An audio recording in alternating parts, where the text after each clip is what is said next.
Hey besties, welcome back to a brand new episode of BonVoyageBesties. Today we're super excited to welcome the incredible Heidi Brown, a former lawyer turned law professor, writer, novice boxer. Oh, that's so fun. Passionate YouTube fan, proud introvert, and a feisty solo trap. Oh my god, you sound like me minus the boxing. Heidi is the author of the travel memoir, The Map I Draw, a memoir of travel as a passport to self, as well as a trilogy of books on lawyer well-being. Her memoir begins and ends in Rome, a city she's visited nearly 20 times. So you know she's going to bring all of the insider secrets to this episode. We'll be chatting about her favorite Roman neighborhoods to stay in, from charming hotels to cozy Airbnb, plus language classes, your can't miss restaurants, shops with locally made fashion and handbags, and even the best way to stay active while you're there. So get ready for some stories, some insights, and a ton of practical travel wisdom. So let's welcome Heidi to the show. Yay! Welcome to exciting. BonVoyageBesties. We are so excited. Thank you. I'm so happy to be here. I appreciate it. Of course, we're so excited for all the amazing gems. But before we get into talking all about Rome, how did you transition from law to writing and boxing? Oh, thank you. So my whole legal career, I've been a legal writer. I mean, I specialize in legal writing, but it was really when I transitioned to teaching law that I saw. So when I was a lawyer for literally 20 years, I struggled a lot with the performance aspects of my job. Like the research and writing was no problem, but I'm an introvert and I also wrestle with extreme public speaking anxiety. So when I started teaching, I saw some of my best legal writing students were also the students that were the quietest in class. And so what really got me into writing was I wanted to write about my own story. And so I could help my students learn, I call it like amplify their voices authentically. Because my whole life, my whole career, I was told fake it till you make it. But I have a very robust blushing response, so I can't fake anything. I started writing about my own story. And so a lot of my writing in the past, I'd say 15 years, has been about my personal narrative to help young lawyers, law students, young lawyers, learn how to amplify their voices without faking it and to untangle things like fear, public speaking anxiety, things like that. And then it led into me writing about my travels, which I can tell a little bit about that, but it was really when the pandemic hit and I couldn't travel and I was stuck at home. I started going through all my journals. I'm a huge journaler and I take a ton of pictures when I travel, especially when I'm alone. And I started writing about my stories. And so now I really identify as a writer before any of my sort of quote fancier titles of like law professor or lawyer. I love identifying as a writer. We love That's that. amazing. I love what you said about encouraging students to write authentically, because I think you're right. There's like this whole, especially with social media now, that you have to put on a front and fake it till you make it. And I'm kind of bad at that too, because I am a terrible liar. My mother will say, I cannot meet you in the eye and look at you if I'm lying. So that also does not work for me. Same. I turn beet red. I am a terrible poker player. I have no poker face whatsoever. It's just written all over my face or like blotchy neck. That's why I'm wearing a turtleneck. I turn red. I love the honesty, and I like what you said too about keeping journals. I know we had a couple of other authors on the show previously, and that's one of the things that they said is that they would keep this journal and eventually this turned into a story for them. So it easily evolved into something more just by keeping something that was just like personal or keeping notes of all the travel. So I really love that, because anyone out there that maybe they're aspiring to one day write something travel related or whatever it may be, starting with the journal could be a great way to kind of keep your thoughts in one place. Absolutely. And for me, traveling solo, sometimes I don't want to cart my kind of heavy journal around. So I'll just rip out a piece of like, I use like legal paper like this, and I'll fold it up, just a single piece of paper, and I'll tuck it into my like crossbody bag. I'll go sit at a cafe in Rome. I always have a pen. And then I just jot down what I'm eating, what I'm hearing, what the new words that I've learned that day. And I keep all those scraps of paper too. And it's kind of fun to come home and have this like pile of paper in addition to my journals, because you forget things when you get home. And I can always go back. I date every single journal or page like that, so I can remember where I was sitting, where I was eating.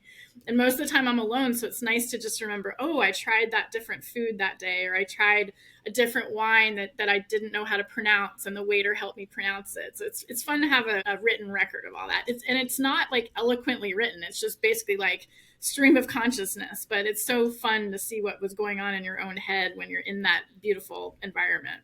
And I'm sure that's also a Absolutely. fun way for you to kind of relive those special moments throughout your travels, reading back. I know I love taking tons of pictures. I don't really journal, but sometimes I'll take notes or anything memorable, I'll write it down. And I love kind of scrolling through my photos or scrolling through my notes app and just kind of reliving those special moments. So I really, really love that. Yeah, it's amazing. And I really like what you said too about just having the legal paper with you, because I remember taking a creative writing class back in college, and the professor said, you know, it's good to have just like a cheap spiral notebook or like legal paper, because I know when I buy these beautiful journals, I get frightened to write in it because I feel like it needs to be perfect, and then they just sit there empty. So that's a really good idea and may actually inspire me to write more. So something else we talk a lot about on this show is solo travel. So what sparked your love of solo travel? Because Rosa and I talk about that constantly. Love solo travel, but it really took me going on a couple trips with other people to realize that I wanted to be alone. Trust me, we can relate. We've been there, girl. We've been there. Yeah. In fact, the first chapter of my book, the book, The Map I Draw, it starts in Rome, and I went with a girlfriend, and I changed her name in the book, and then I was really nervous about her reading it because she's totally cool with it. She thinks it's hilarious, but I was describing sort of my frustration with like being dragged around Rome, like I really just wanted to be by myself and go down an alley that intrigued me, or stop by a piece of art that intrigued me. And she was just one of those travelers who needs to see 8,000 things in one day, and I'm more of a like one destination a day kind of girl. And I wanted to speak Italian. And you know, when you travel with friends, especially American friends who maybe haven't studied a language, there's no speaking a different language. We're speaking English the whole time. So it was really that really nudged me, you know, do it even though you might be a little nervous, book a trip by yourself. Don't worry about feeling awkward. You know, again, I take writing utensils every time I go sit and have lunch or dinner alone. Try to speak the language, even if you're not perfect at it, which I'm definitely not. And I really just loved spending time by myself, but away from home. And so I just started doing it over and over and over again, and have done it a ton. And I love it. It's always a fun adventure. Things don't always go perfectly, but I've learned by making mistakes, I've learned to trust myself that nothing is a disaster. Nothing so far has been a total disaster. And so it's really encouraging and motivating and inspiring. I love listening to that story because we talk about that all the time, that sometimes like, yeah, you want to travel with friends, maybe there's different constraints, but a solo trip, it just kind of opens up this different part of yourself when you're traveling, because you're only relying on yourself, whether you're making good or bad decisions. And sometimes you just want to be by yourself. I mean, I know I deal with people every day, and just this morning I was telling my husband, I was like, I really don't want to talk to one single soul for like one day. That is my Christmas wish. Oh, you got to do that for yourself. Take a spa day at that spa in Edison and just like not speak to anybody. Just confiscate my phone and just give me one day all to myself, even if I'm just like reading trashy books like I like to, or whatever the case is. I just don't want to talk to a single soul. So sometimes it's very therapeutic and you need that. I have one other girlfriend named Jenna who's awesome, and she's in my book, and I didn't change her name. And we laugh because whenever she and I travel together, like we've been to like 4 different countries. We went to Morocco together. We just did a trip to Paris together.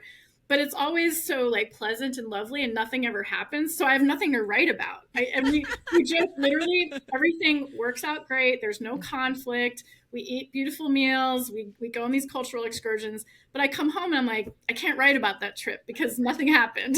Like, why are you such a good travel partner? Yeah, I need her to come with me. I feel like I'm a little ball of conflict. Give her my number.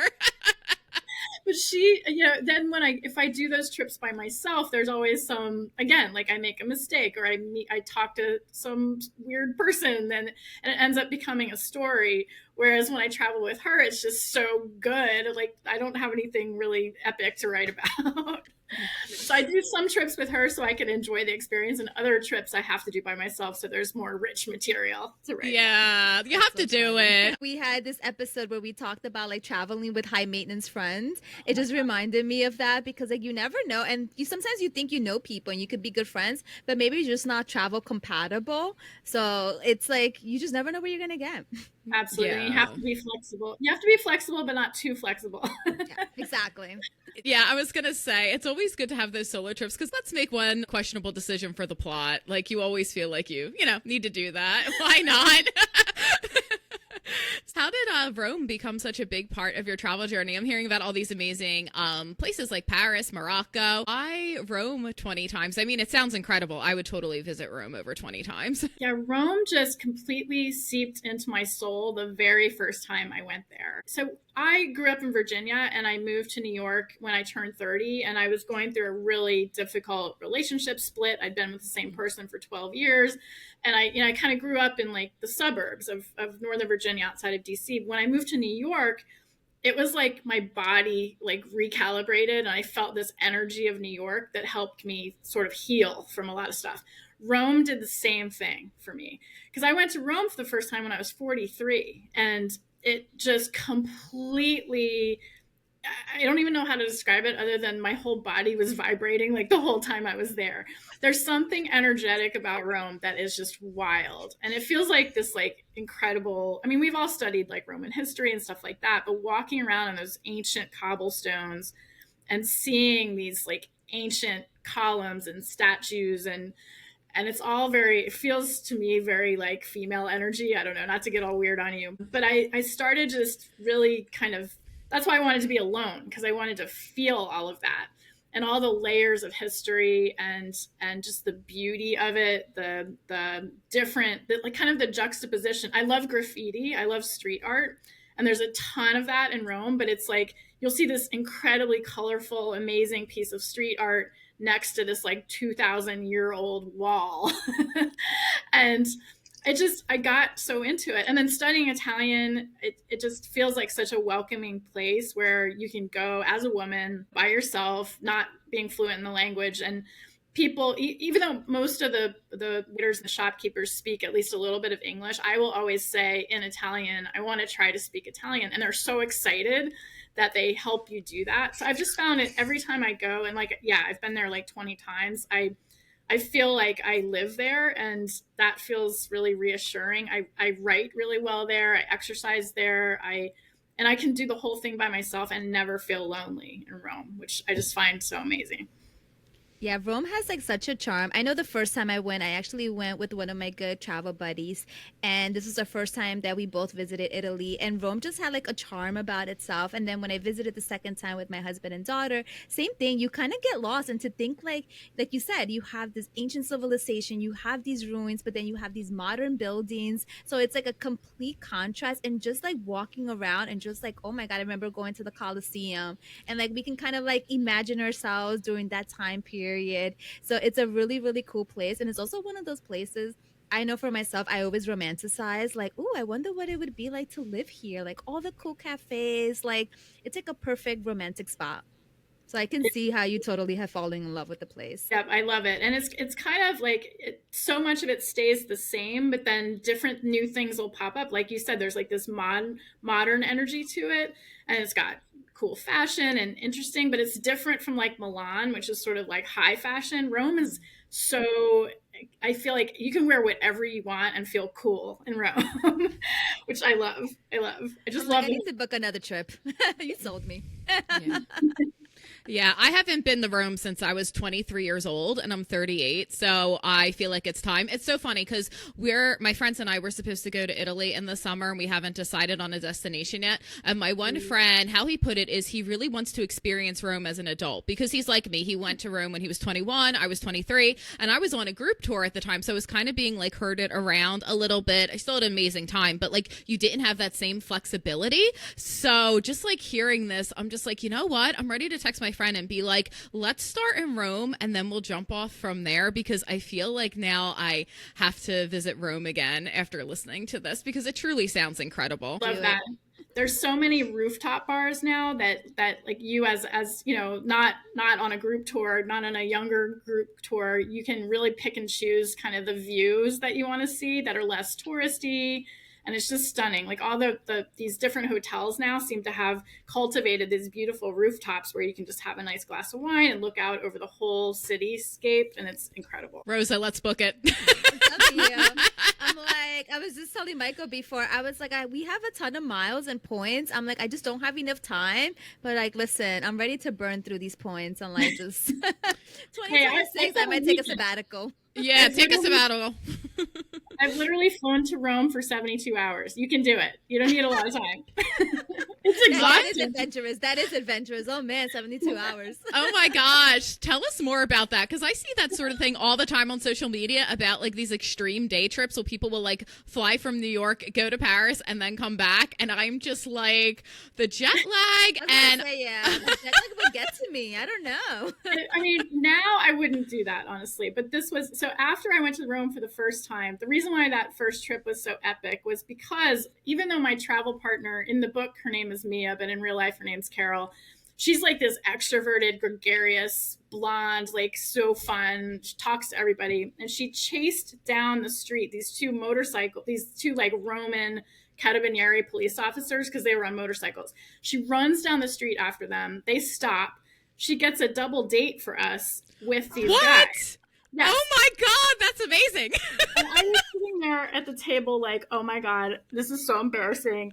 But it turns out I'm so grateful to her, because I ended up dating one of them for like 3 months. And the 72-hour trip was, I flew back to, I teach, so I'm a law professor, as you know, and I figured out a way that I could fly even after my semester started. I flew to Rome overnight. You know, you land in the morning, you're totally jet lagged. But I had like a 3-day date with him. We went to like a Rome-Bologna soccer match in the Olympic Stadium together. It was awesome. It was like 72 hours of just so much fun. And then he ghosted me a month later. What? Oh no! I feel like that's always the case. It's like amazing dates for like 48 hours, 72 hours, and then it's like, they're going to ghost. Right. That's so funny. I feel like that's like Emily in Paris vibes right there. Oh my God. I'll never forget it. Like it was 72 awesome hours of my life, but the relationship went nowhere. Oh my God. Oh my God. I'm sorry to hear that, but I'm happy to hear that you had a wonderful time. So, yeah. And obviously it didn't stop you from going over and over again to Rome. Yes, that's the important thing. Because you never want that to like tarnish a city, right? It's just like, no, I still love it here. So for me, like I said, I haven't been to Rome in a very, very long time. Do you have any suggestions for like neighborhoods for first timers coming to Rome versus like someone who wants to visit multiple times and is more of an experienced traveler? Yeah. I mean, when I first went to Rome, I was like, I wanted to be right in the center of everything, but I found that to be kind of overwhelming. But I would say, the first time you go to Rome, maybe find a hotel that is to your liking, where you can walk everywhere. And Rome is a very walkable city, so you could pick one of the major monuments, the Colosseum area, obviously. That's a neighborhood called Monte. I tend to like to be close to the river. We can talk a little bit more about like exercise and stuff on trips, but I find that in a city like Rome, I want to be close to the river because there's really amazing walking pathways that all the Romans go and exercise there. So I found this neighborhood called Portico d'Ottavia, the port of Octavia. It's near the Teatro Marcello, but if you just look it up, there's a little island in the middle of the Tiber River called Tiberina. It's like the little Tiber Island. I don't know if you remember that from your trip, but it's this tiny little island in the middle of the river. That's sort of my starting point. And the Portico d'Ottavia neighborhood is on the city center side. And I have found like Airbnbs in that neighborhood. They all have these beautiful shutters that you open in the morning and you look out on, the hustle and bustle of the city. There's also there's a brand new, pretty modern hotel in that same area called Citizen M. It's a chain, super modern. If people like the creature comforts of like super modern, like great, good showers. It's got a gym. I think that place has a gym now that I think about it. I might be wrong. I don't know. Beautiful rooftop. Like I said, they even have like, you can go to the roof and there's wine dispensers so you can try different wines. That sounds perfect. Then my new favorite for people that have been back to Rome a bunch of times. So I mentioned the Monte neighborhood is near the Colosseum, so that's a good spot. There's a hotel there called Hotel Nerva, that's sort of tiny, not a big chain hotel, and that's a good base point if you want to be close to the Colosseum, etc. I like to stay in a neighborhood called Trastevere, which is I kind of refer to it as like the Brooklyn of Rome. It's like just across the river, super hip, lots of coffee shops, in fact, my favorite restaurant in Rome is over there. It's called Piano Strada. It's owned by women. It's beautiful, every detail. They're male chefs, but the main chef is a woman. Every detail in that restaurant is absolutely beautiful. But I like Trastevere because it's a little off the beaten path of the tourist like city center hubbub, but it's walkable to the city center. And so I found an Airbnb in that neighborhood that's in a brand new modern building. I like kind of modern construction, and it's so wild to live, or not to live, but to stay in a brand new place with like washers and dryers and not dryers, washers, hot water, dishwashers, air conditioning. Air conditioning, yes. I need my aircon. Me too. But, I can hop out of the building in the morning. There's a coffee shop right there. I grab my coffee and then I walk to the river and then do my exercise and stuff like that. So it really kind of depends. For the first time you go, do you want to be right in the middle of everything, which can be exciting but also exhausting when you're jet lagged? Or do you want to find a neighborhood that's a little bit less crowded? Like Portico d'Ottavia, I find that it's close to everything, but I feel like not as many tourists go there because not one of the major monuments is there. But you can walk there really easily to Campo dei Fiori, to Piazza Navona, to the Pantheon, to the Trevi Fountain, etc. So that's what I would recommend. Check out Monte, Portico d'Ottavia, and Trastevere. It sounds like such a cool neighborhood, especially because I feel like you probably get more of an authentic experience with more like locals and not just tourists. So for your purpose, wanting to like practice the language and be a little bit more immersed with the Roman culture, I feel like that neighborhood just sounds perfect. Definitely. And I always go at times that aren't as touristy. I mean, this whole year, 2025, was the Catholic Jubilee. Mm-hmm. And so I didn't actually go to Rome that much this year because it was very, very, very crowded with tourists. But I'm going Thursday because I don't know when this episode will air, but right now it'll be like the week and a half before Christmas. You'd think it'd be really crowded, but it's the opposite of New York. It almost feels calmer. Like it's beautiful. Everything's decorated, but it feels really cozy. It's more like family time there, but I'll be alone, but I don't feel lonely because you're surrounded by all this beauty and excitement and joy about the holiday season. And it's not cold. It'll be like 55, degrees there in Rome. So I find like going on times that it's not the summer. It's not Rome gets very hot in the summer, which is why the air conditioning is key. Air conditioning. Teacher stuck traveling in the summer. Need AC. Yeah. Yeah. I always go for my spring break too, which is middle of March, and that I find is a good time because nobody is really there. I teach at the graduate school level, so the spring break is earlier than most of the high schools and younger kids. So it's not full of families and kids on vacation. It's like a little bit earlier than that. And it can be a little colder then, but I don't mind that. And it's fun. Yeah, that sounds perfect. So cozy. It sounds so nice during Christmas because it seems like most people go to the Christmas markets, and like Rome is like a great alternative if you don't want something like too crowded. The Christmas markets in Germany and France can get really packed. I love the idea of just the decorations everywhere and it being quiet and zen. I feel like, Rosa, we need that after this week. Let's book a ticket to Rome now. I'm ready to book a ticket anywhere. Although I'm also traveling like less than 2 days, so I need to take that trip first and then make another one happen. But one of the things that you just said, Heidi, that I think resonates, it's like you're traveling alone, but you're not alone. Because I think sometimes, especially for maybe the first timers that are traveling solo, it could be a little bit intimidating traveling to a new destination, maybe if they don't speak the language either. But, it's supposed to push you outside of your comfort zone. But I think people definitely need to remember that even if you're traveling alone to a new destinations, it's a great opportunity to like meet the locals, meet other travelers, and connect with other people. So you're alone, but you're not going to be alone. So I definitely love that message. Thank you. Yeah, for me, I have to build in structure to my day.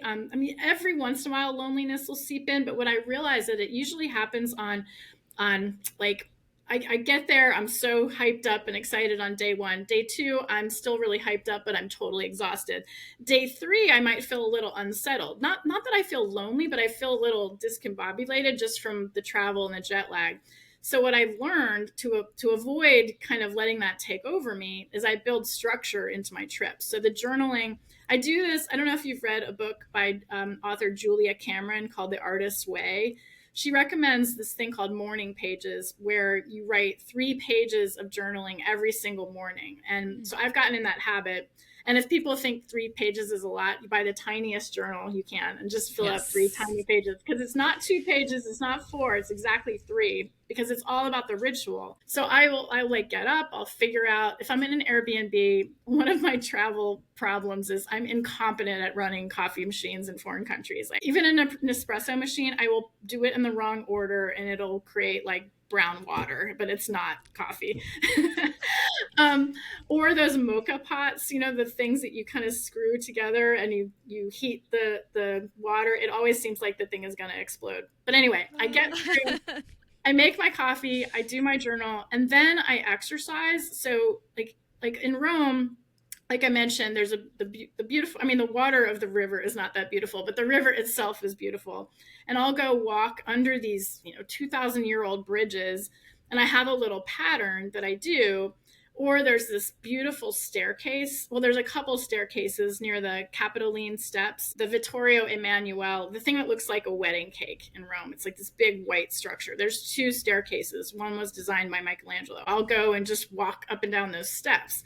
Once I've done that, I feel like, okay, I've accomplished something. So you tend to feel less unmoored or like untethered. You have a plan. And then I'll pick one destination to go find that day, if it's a new museum or a monument I haven't been to in a while, or a shop I want to check out, or some cool street art thing, or a restaurant I want to try. And so that's kind of how I structure my days, so I don't feel alone. And then you're right, I try to speak the language, or I'll ask questions. I always get the menu in Italian, but sometimes I'll ask for it in Italian and English so I can learn the vocabulary that I don't know that well. I have definitely made some food mistakes. Like, I confused octopus and meatball because so funny. That's so funny. I like the menu idea. I never thought of that because I speak a little bit of French, not very well. They're always very gracious, but I've never thought to ask for both menus so I could see the vocabulary that I'm missing. That's like a really, really great idea. Because even though I travel by myself, like with the restaurants, I still get nervous with solo dining. It's just something where I always feel a little unmoored. So I'm curious for our listeners, do you have any specific restaurant recommendations or cafe recommendations if they're traveling solo to check out on their visit to Rome? Oh my gosh, yes. So on my day 1, so I always land, in the morning. I feel super accomplished if I take public transportation from Fiumicino Airport to my Airbnb. I feel like a rock star if I figure out the train, and I save money. So then I dump my stuff, I take a quick shower, and I walk to a restaurant near the Pantheon called Ginger, which doesn't sound Italian, but Ginger, I think there's 3 locations in Rome, and I love going there first because all the servers there are so nice, and you can I usually sit outside in the cobblestones because I want to hear the hustle and bustle of the city, but the inside's really beautiful too. And they have healthy Italian food, not, a lot of breaded stuff, or I usually don't get pizza or pasta, or if I get pasta, it'll be some amazing vegetable thing that with combinations of flavors I've never heard of before. But they also have fresh fish and other things. So that'll be my first day. So Ginger is definitely a great place to go. I always see a lot of solo travelers sitting there with their book or their journal. So obviously I'm not the only one that feels comfortable going there. In the Monte neighborhood, the one that I mentioned near the Colosseum, there's a little street called Via Urbana. It looks like urban with an A. There are tons of little restaurants on that street that are also not as crowded, not touristy at all. Oh, I have a huge policy that I will not go to any restaurants in Rome with one of 3 things: photos of food, laminated anything, laminated menus, anything that says American on it. Exactly. Yes. Or with really well-meaning and nice people outside being like, Signorina, come eat. No, Oh yes, I remember that in No Rome grazie, constantly. no No, grazie. no, no, just grazie. smile and keep walking. Smile and keep walking. So on Via Urbana, there's a restaurant called Urbana 47, and again, it's like it's Italian food, but they use really interesting ingredients and they pair different things together. So like I'll eat ricotta cheese with pumpkin, for instance. Ooh, that sounds Yummy. delicious. But it's so good and it's healthy. Chevrolet, another place I love to go for lunch. I usually make lunch my big meal out in the world. And then at night, I like to write at night and I'll buy a nice bottle of wine to have for a couple days. And that's my nighttime routine. I like to sit around in my Airbnb and chill and pretend I live there. But lunches, I always eat out at a restaurant. And Vanda, Vanda, is another restaurant in Trastevere where it's really small. Again, not touristy at all. You can sit outside. They actually have heaters if it is a little cold. You can ask them to turn these like outdoor heaters on. And then the inside is really cute too. I just always sit outside. There's another restaurant called Da Enzo, which is it's that one. Sometimes you have to wait in line, and I have kind of a no waiting in line policy. But unless I'm really hungry, for their meatballs are incredible. And then, like I mentioned, Piano Strada for a fancy meal. This one's way more expensive than the ones I mentioned. The ones I mentioned, Ginger, Urbana, Vanda, and Enzo, are all totally reasonably priced. Piano Strada is more like high end price wise, but such a treat. And it's so beautiful because it's designed by women. The napkins are pretty. There's flowers everywhere. There's little white lights. It's in Trastevere on Via della Luce, which means light. And I love that. But really, any little, I tend to find restaurants by, this is so wacky, and maybe it's the writer in me, but by the font. So like I love typeface and font.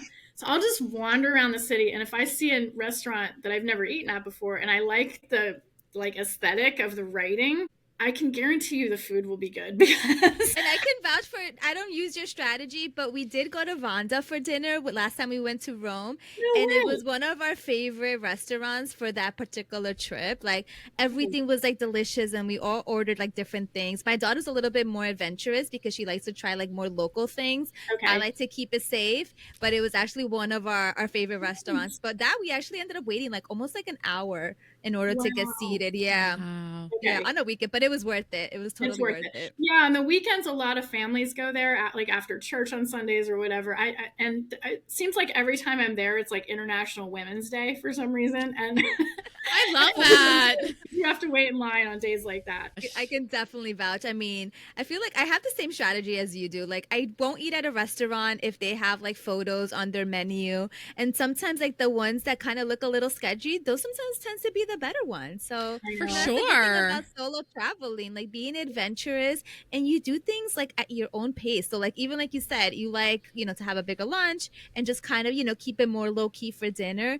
Those are the plus things of solo traveling is that you get to choose your adventure and how you travel. Yeah.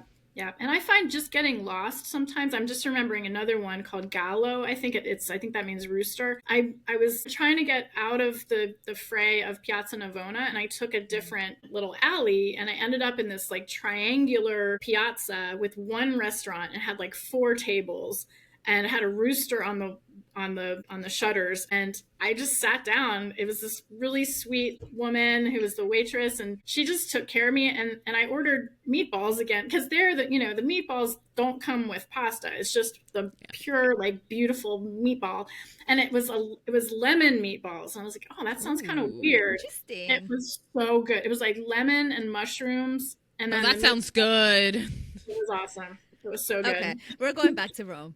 Oh yes, Rosa, Even if it's girls like trip. 72 hours just to get the meatballs. Like, I'm sold. Yeah, girls trip. And Heidi, I love what you said about like going down like this alley and just like finding this hidden gem because I feel like that's so true. Like just especially in a city like Rome, that's very like a lot of tourists. It's well worth it to take those side streets and to go away from the main piazzas because that's where you can find like more of these small local establishments instead of eating right on the square. I love doing that. Seeing like a really cute little street that nobody's really walking down. I'm like, what's down here? Let's go see. I found some really cool bookshops that way, boutiques, coffee shops. It's definitely the way to go for sure. Yeah, totally. And speaking of bookshops and things, I found like the last trip I went down an alley. I think I was trying to get away from one of those big tour groups, where the leader's holding up the umbrella or the flag. I was like, oh my gosh, I got to get around this group. And I ended up in this little piazza, and there was a handbag shop.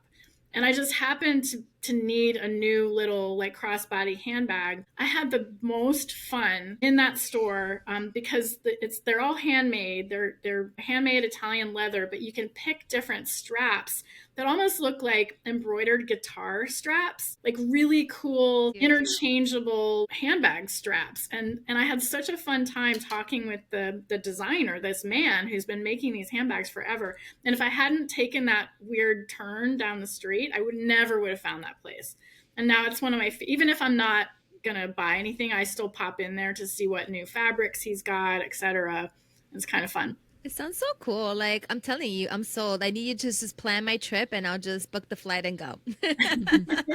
I'll do Heidi's itinerary. Yes. Yes. Get some lemon meatballs, get a new handbag. I'm totally sold on that. I'm ready to dump those points, be like, let's go to Rome.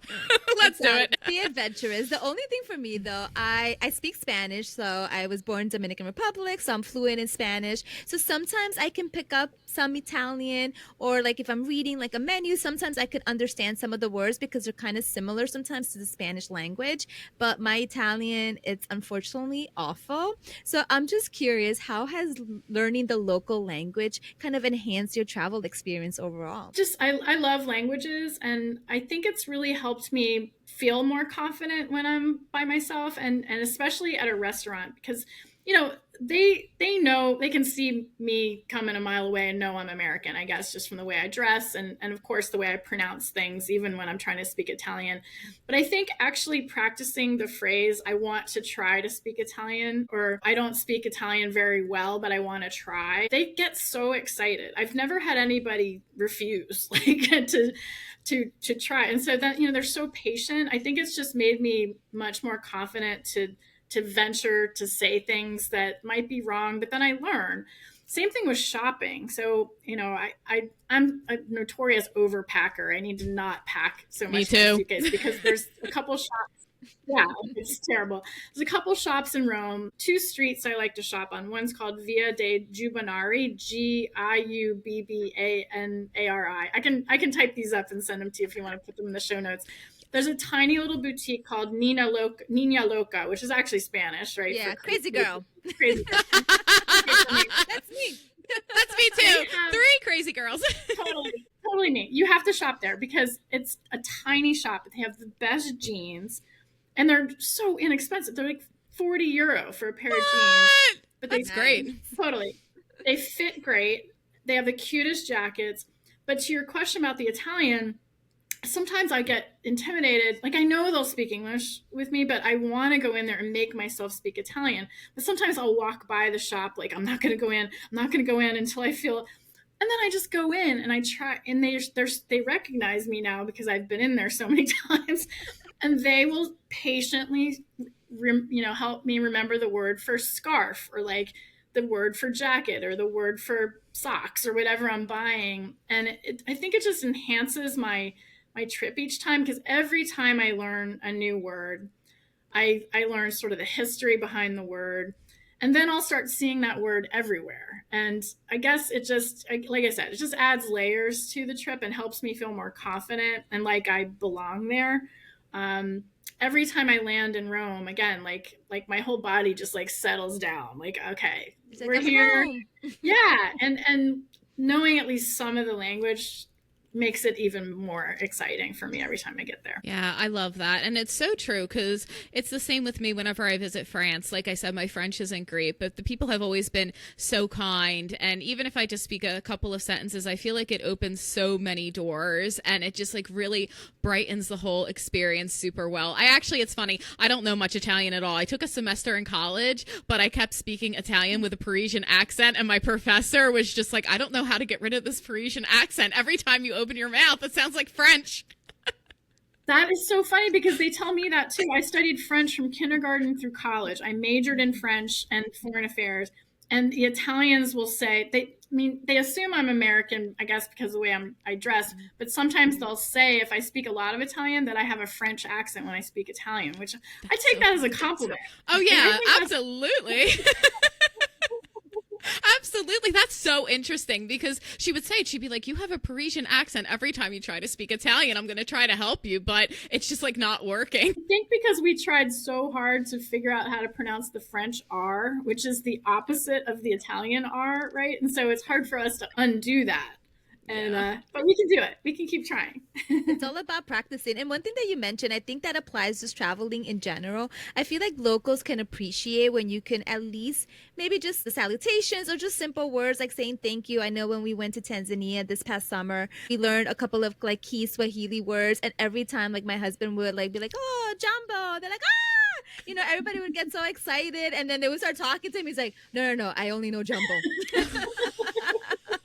But like it's also like a great kind of icebreaker, I think, too, because you get a little bit more comfortable. The locals, you know, whether you're going to an establishment or taking like a tour, they also kind of feel like they can warm up to you, and you're going to be a little bit more receptive to like learning more about the actual culture. That's so true. It's just us showing that we want to try, even if we're not that good at it, we want to try, and we're not just going to impose our own cultural norms or our own language on everybody. We want to absorb other people's, which is, I love that. Exactly.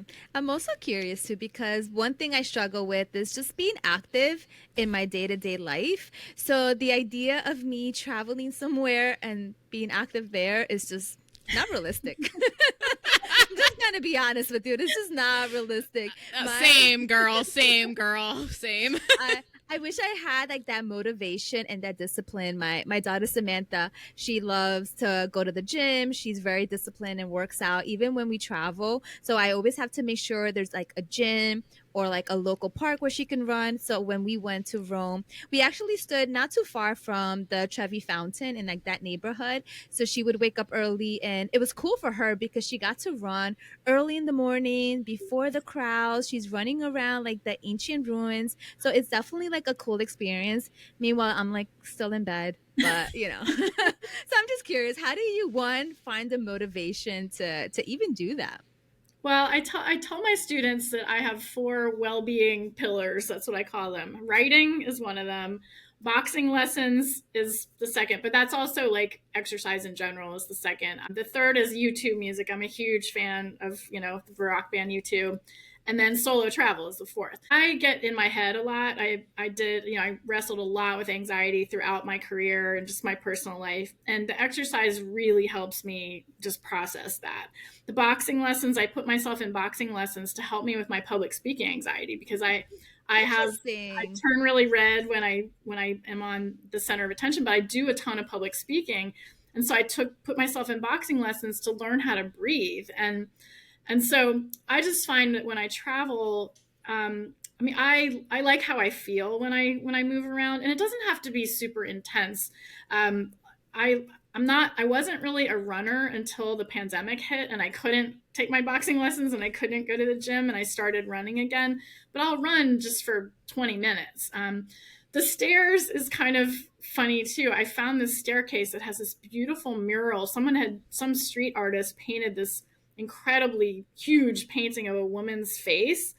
And I just like walking up and down those stairs, and this sounds nuts, but I'll do it like 10 times. And I'm like, okay, now I can eat whatever I want. And it's not really a guilt thing about food, but it's more like mentally processing. It helps me with the jet lag. It just helps me feel more grounded. And because I'm alone, I I just do it. It's just like part of my thing. I know I'm going to do it. I build it into my time. In fact, when I travel with others, I usually get talked out of doing it. I I mean, I can go on and on about like other people that I've traveled with, but like they're like, That's yeah, a we whole don't nother episode right Oh, there. yes. we're on vacation. And I'm like, I don't think about my trips as being vacation for some reason. I think of them as life experiences in which I'm writing.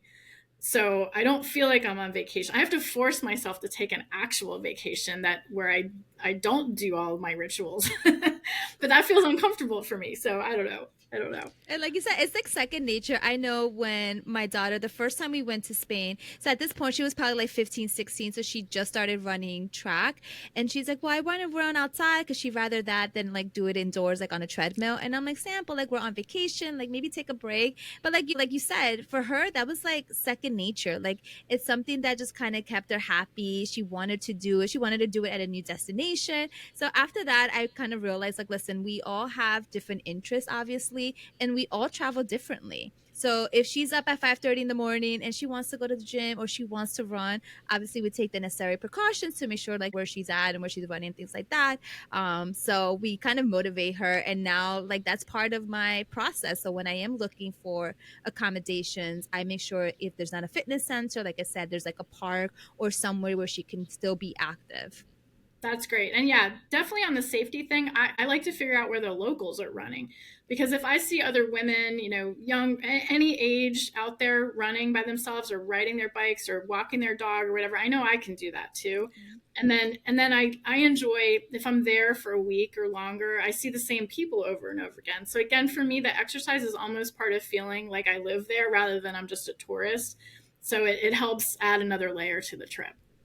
Yeah, that's really cool. And I do the same thing when I'm traveling solo. I kind of like take note of who's around. And if I see a lot of like women like going around by themselves or families with small children, I know that that neighborhood is a safe place to be. But I also really liked what you had to say about finding those stairs with that beautiful like mural and running up and down the stairs. It seems like you found a lot of really fascinating street art, which is super cool. So I'm just curious, like Rome, we have these big attractions like the Colosseum that everybody knows about. What are some like smaller attractions in Rome that don't get the same kind of attention but are still really worthwhile with visiting? Because we're already planning our itinerary in our heads, like no doubt about it. I might incorporate the running. We'll see. Yeah.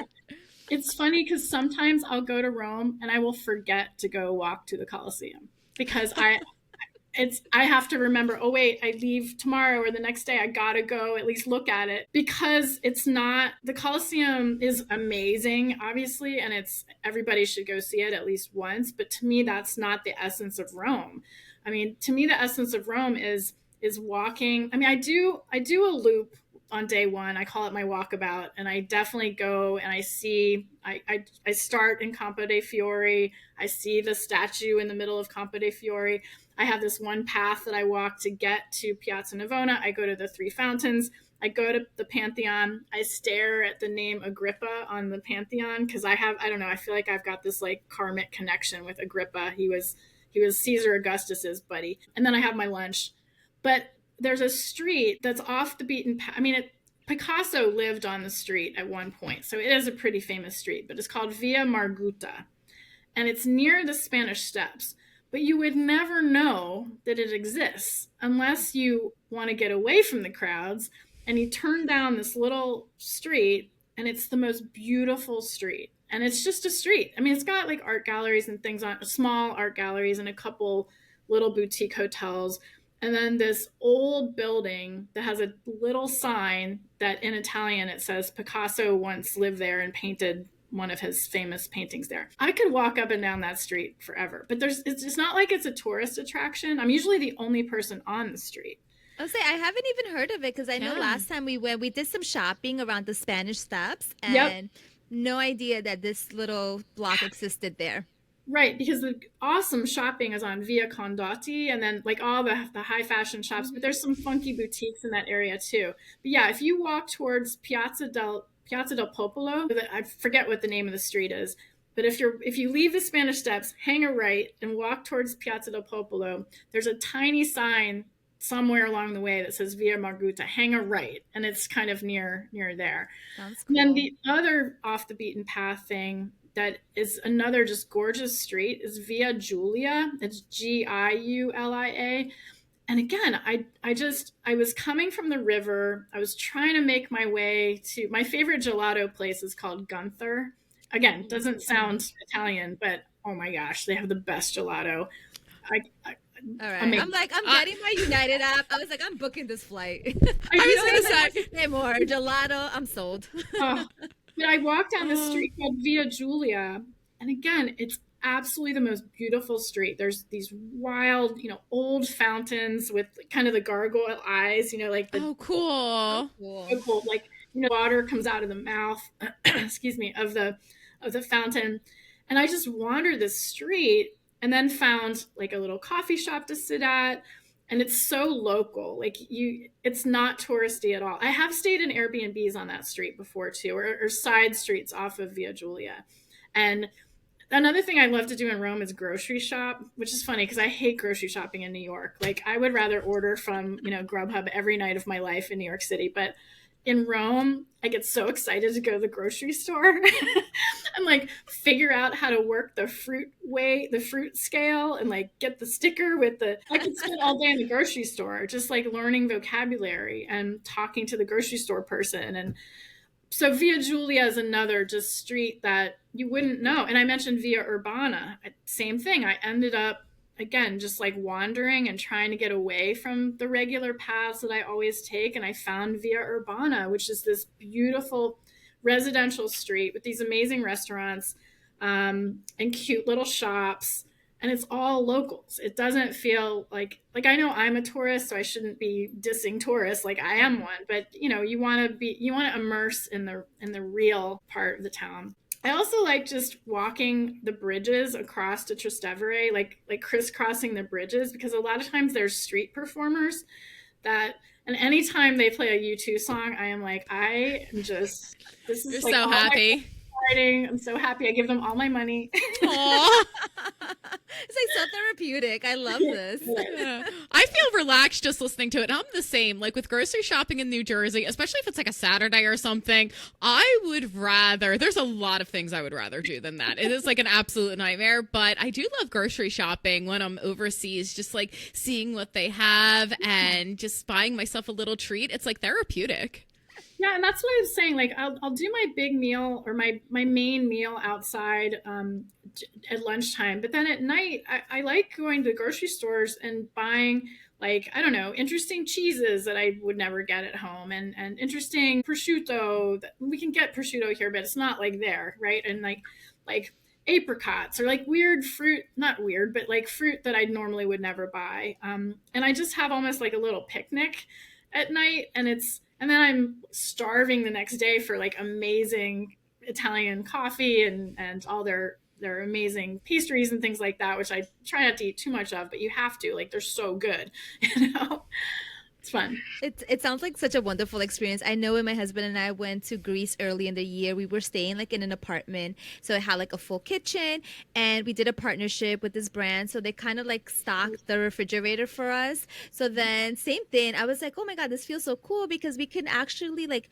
relax. And although I really don't enjoy cooking back home, I don't know, it was just like a completely different like sensation just doing that overseas because I was in rush. Like on my day to day, I come home from work. I feel like I have a very small window when I have to cook, when I have to eat, and then get ready for bed. So it's like such a routine that certain little tasks, just like having dinner, are not as enjoyable as having dinner in an apartment in Greece. So I can only imagine like how amazing this feels. And like you're having this moment to yourself, you're feeling fully immersed in the local culture, and you're relaxed and happy.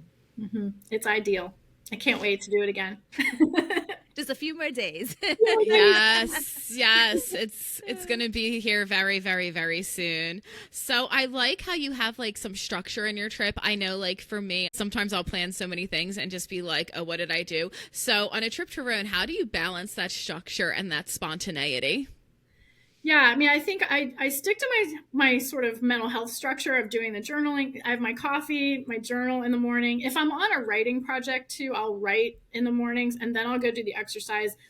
And then I try to be spontaneous, except I try to have one sort of destination. So I'm not just wandering all over the city. I remember one day I did like 22,000 steps because I had no plan and I was exhausted.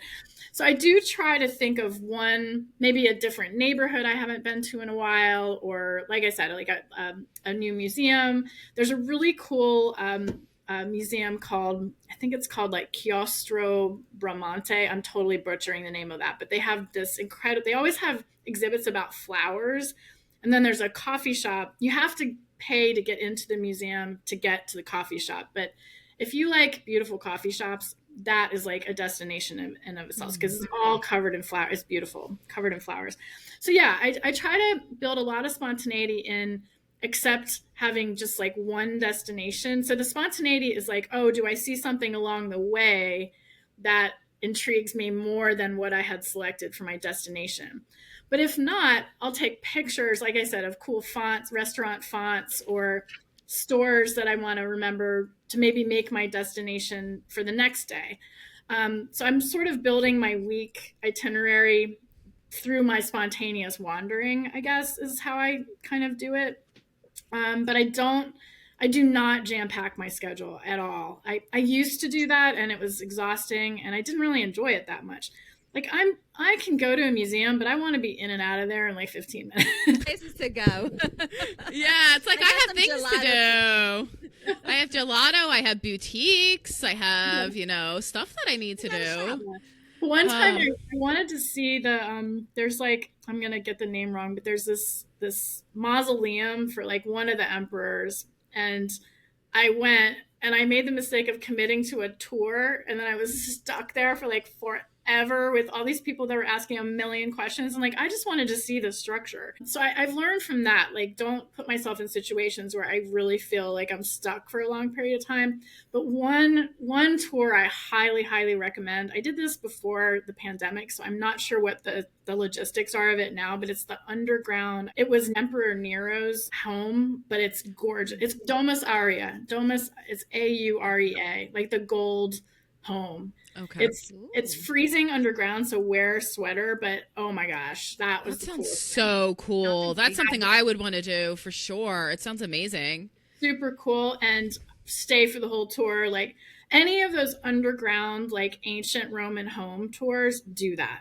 Definitely do that. And I walk by them all the time and it like never caught my eye. And then one time I actually went in and I'm so glad I did, because you see these ancient mosaics that were like part of this person's home and it's like 20 feet underground. It's wild. And that's the part of Rome that just blows me away constantly. It sounds pretty cool. And I love what you said too about being more intentional with your travel, because I used to be the same way where I'm going to a new destination. I'm limited on the time that I'm going to be there. So I would have like a laundry list and like I wasn't really enjoying things. And I would be kind of like a little bit of a dictator. I'm telling my family, okay, like at 3:04, we're out that door. Like it was just being too much. And like after a while, I was like, what am I even doing? Because one, we're rushing through these things. We're really not like learning anything. We're not enjoying everything. So we kind of do the same thing where maybe we pick like one or two attractions max for the day, just depending on logistics of things, and then just wander around and see where the day takes us. Yep. I agree. Because sometimes the most magical part of being in the different place is just sitting at a table outside and watching people and listening to the people and listening to like the street musicians, or like in Rome this week, it'll be the smell of the chestnut roasters. All those guys on the street, they literally roast chestnuts on the street. I can't wait to just smell that. So it's like smells so good. Yeah, like these little things that make such a big impact that don't cost any money. I mean, it's €5 to buy the chestnuts, which I always do at least once. But just to have that experience, that's what it's really all about. I think the way we learn the most from our travels. I really, really love that. I know you mentioned before that you're a chronic overpacker. So are there any like essential items that someone definitely needs to bring when they're traveling to Rome for the first time? Oh gosh, comfortable shoes. Like, yes. Oh yeah. Oh my gosh. Like, I made that mistake.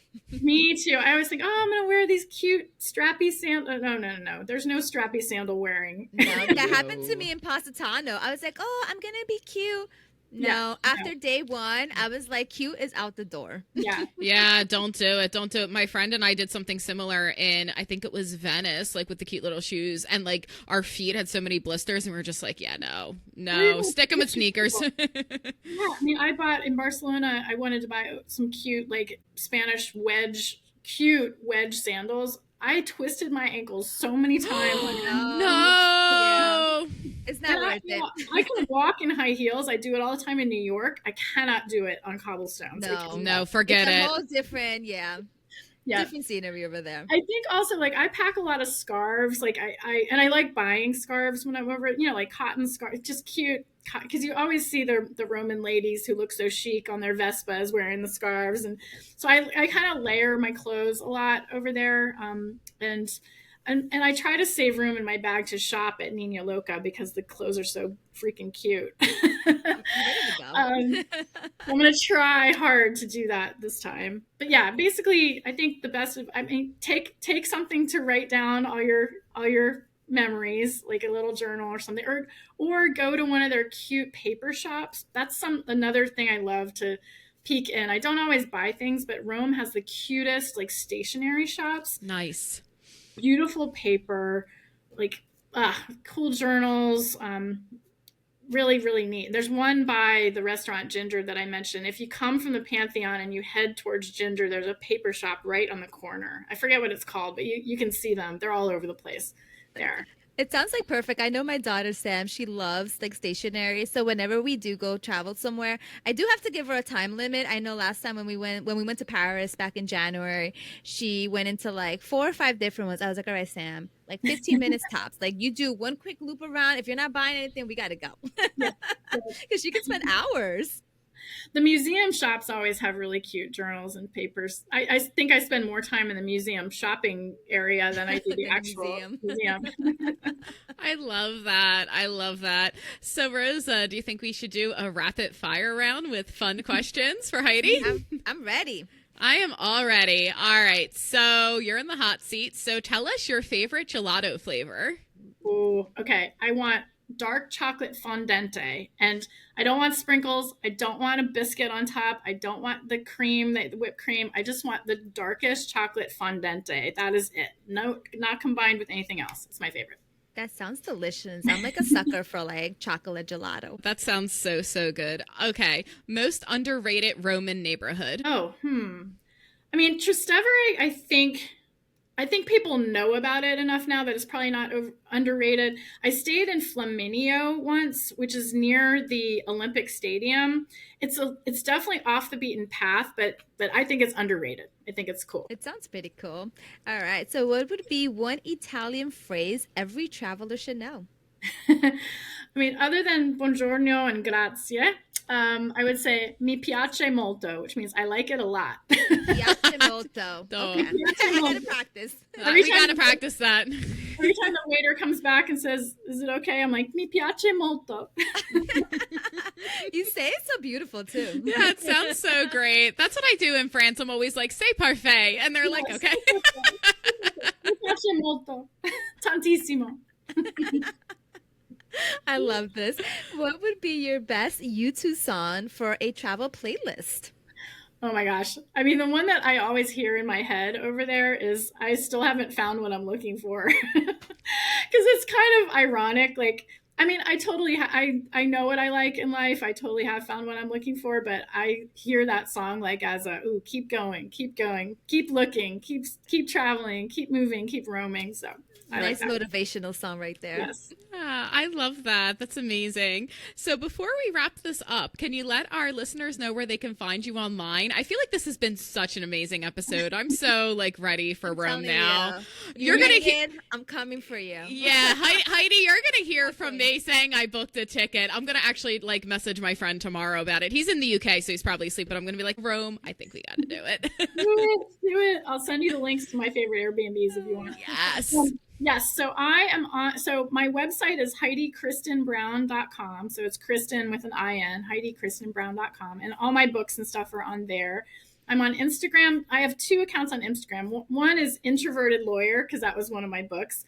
But I'm also, my travel stuff is heidiographia. It's a little hard to pronounce, but heidiographia. So those are the main places that I promote my stuff, and I love hearing from people. I do write a Substack blog about travel, and it's Heidiography with a Y. And I'm on LinkedIn, Heidi Kristen Brown. Also, sometimes people search for me under the Introverted Lawyer on LinkedIn. But I love hearing from people about travel. And definitely, if you're interested in my travel memoir, it's called The Map I Draw, a memoir of travel as a passport to self, and begins and ends in Rome. So you'll hear about a lot of these same topics in the book. That's amazing. Well, thank you so much. And we'll definitely link all of those in the show notes. I know you're definitely getting follows from me because this has been incredible. And I'm super excited to go to Rome now. So that's a wrap, besties. So what an incredible conversation that we had today with Heidi Brown, former lawyer, law professor, writer, novice boxer, and fierce solo traveler. I love that. Her travel memoir, The Map I Draw, gave us such a beautiful lens into self-discovery and her deep love for Rome, nearly 20 visits and counting, from the best neighborhoods to stay in, to language classes, local fashion, unforgettable meals, and ways to stay active on the road. Heidi truly brought the heart of Rome to life. So we hope that you're all super inspired by this episode, and that you also open whatever, airline you use, open their app, book a ticket to Rome, get yourself a cute little apartment, treat yourself to some wine and a lovely Italian meal and a nice walk along the river, because you deserve it, besties. I know that Rosa and I are certainly going to look at tickets ourselves. So thank you as always for listening. If you like this episode, please be sure to subscribe, and we'll see you in the next one. Arrivederci. Bye-bye. Bon voyage. Thank you, Heidi. Thank you.